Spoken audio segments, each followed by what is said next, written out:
Welcome into Brady's Breakdown, the 5 Reading Sports Network. I'm Brady Hawk, and I want to talk about some of Miami's offensive issues as of late. Obviously, after the loss against Memphis, the latest defensive miscue with John Morant hitting the game-winning layup has been discussed. The inbound play from Bam throwing it to Butler, getting a turnover, has been discussed as well. But what got them to that point was the offensive issues throughout. So I want to talk about some of the numbers this year with Miami offensively, which has led to this. One is they are first in points per possession with the roller out of the pick and roll, which is interesting because obviously they have Bam setting all the screens, so of course those numbers will be high, but they're also 24th in frequency with that. So obviously they're not utilizing him as the roller as much as they probably want to, which is kind of interesting as well because they have so many good playmakers working those type of things with Jimmy Butler and others.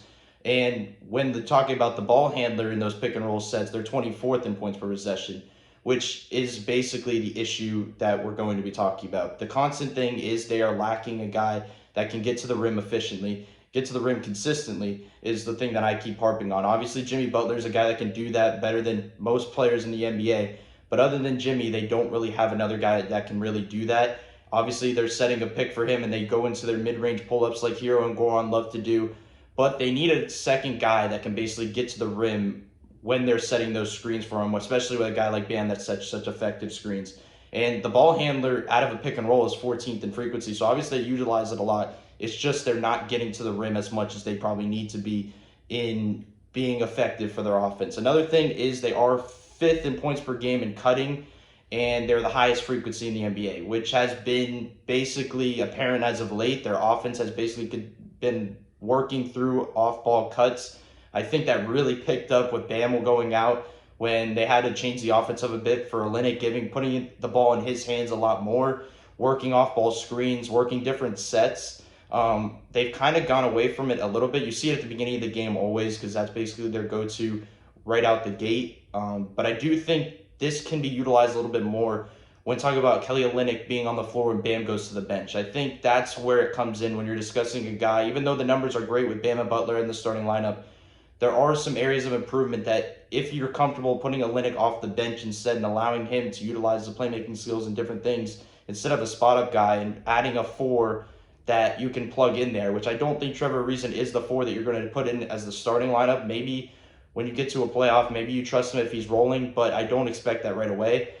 The next stat is spot-up shooting. That's obviously been another thing. We see that last night with Duncan Robinson. He was not hitting as much as he probably usually does, as much as he wanted to. He missed two wide-open threes late.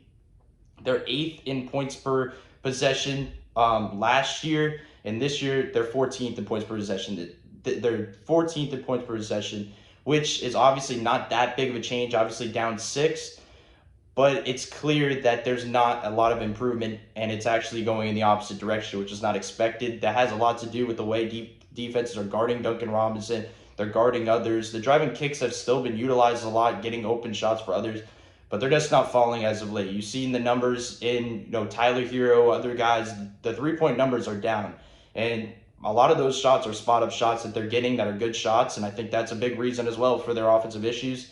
And the biggest thing when you're discussing Miami's offense has always been dribble handoffs. That's been the go-to between Bam Adebayo and Duncan Robinson, and they've had to fade away slightly from it at times because of the way that they were guarding Duncan Robinson, the way they were eliminating him from the game, guarding the three-point line, covering him horizontally because they knew that he was never going to go any other direction.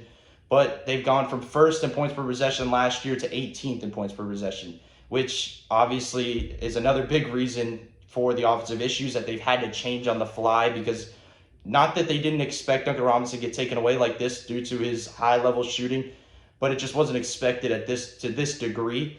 So they're highest in frequency using the dribble handoff last year. They're still highest frequency doing it this year, just not falling as much, going from first to 18th, which is a very big issue. And that has led to the previous point about points per game with gutting, is that they've had to rely on that a lot more without the dribble handoff. The last thing is they are third in points per possession when utilizing the screen. Now, this is the biggest point. When you're talking about the missing piece on a Miami Heat team right now offensively, it's they don't have a guy that can really create for himself. We've seen that time and time again. Goran has had his moments late in the fourth, that one game, but other than that, he is a step slow at times. Hero still needs a screen to find the open mid-range shots, to find rhythm spot-up shots late in games. and they're 22nd in ISO in points per possession. So what you're seeing is that this team needs a screen. Their guards need a screen, which has been fairly obvious to get a bucket. And I think that's the main issue when you're talking about acquiring a certain guy, which doesn't have to be a Victor Oladipo type, although that can spark some things. It can be a certain wing that they're looking at that can fix some of those issues to kind of not utilize a screen that can work an ISO ability to just get to certain spots late in the game throughout a game when they need a bucket. So thanks for watching Brady's Breakdown. Subscribe to the YouTube channel, leave a comment, tell me what you want me to discuss next time. See you soon.